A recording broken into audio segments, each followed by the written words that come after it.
then from there, we have the response option. Now, this one is going to be, yours is going to look like this unless you join the beta, which has the AI. So you can see this is getting built in. But this is more like your standard assessment, right? Where you're building out things for the students. So I'll just show you an example here of one I actually did on Monday with some staff. Okay. Let's see. So if we go, this is our response activity. And so this is actually what they participated in. This is what the response thing would look like as you build it out. So I just want to show you, there's an example of each one. So this one is obviously a multiple choice one. And so, they put in their answer, and then here is a multiple choice question, or sorry, multiple answer question. And then you've got true, false, which those that put false were right because they didn't end up having school on Tuesday. And then you have this one. Sorry, Jeremy, but the truth hurts sometimes. Fake news. And then you've got the open answer one, which is kind of cool. So this one is actually a poll. Just to differentiate between this. This is the multiple answer.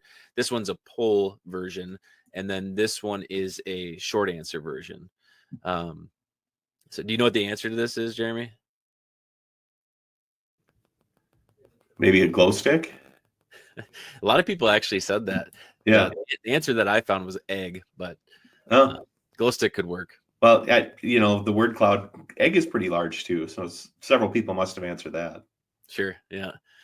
So I'm going to just go out of this for a second and show you when we're in the response, when we're in the editing section of this, right? This is what I did for the setup. And one of the things I really like is that as you add questions, they get listed on the right-hand side here. But again, it's really great that they have Bing built in, because you can add images to both the question and, if you want to, the answers. Like, so this would be a version of the question.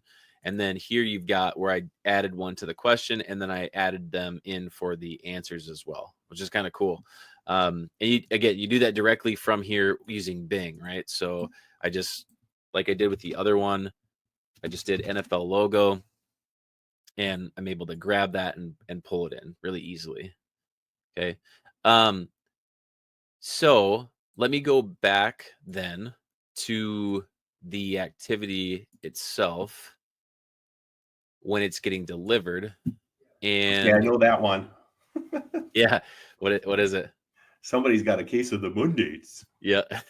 I played that right away. So that was to show them the difference between teacher-led and student-led. So I can show that here in a second. But the export results one was actually really cool, because when you do your response assessment, the idea is that you're delivering it as like a quiz or a test or something, right?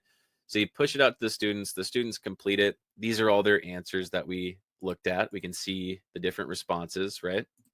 But then when we did export results, what we get is we open up the file. So this is what gets shown when you are done with the response. So you can see here, they give you a percentage that they got right. The green is the number of correct. The incorrect is red. And then what I really like is that it breaks it down by individual question. So let's say that, this is true and false, right? But let's say that, like, if you notice that you had this many students getting something incorrect, you could address that then and talk with the students. Like, it's an opportunity to reteach something, right?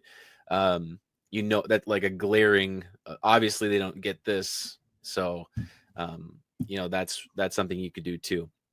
The blue is, there is not like a concrete answer. So a lot of times with the blue, you're going to get poll or opinion is going to be blue, because there's no correct answer on the poll.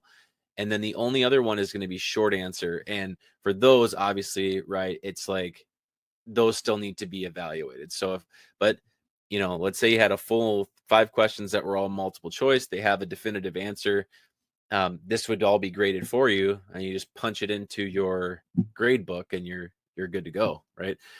So that's a really cool thing that is part of that, where you can export those assessment results directly into a spreadsheet and then use that information to update your grade book.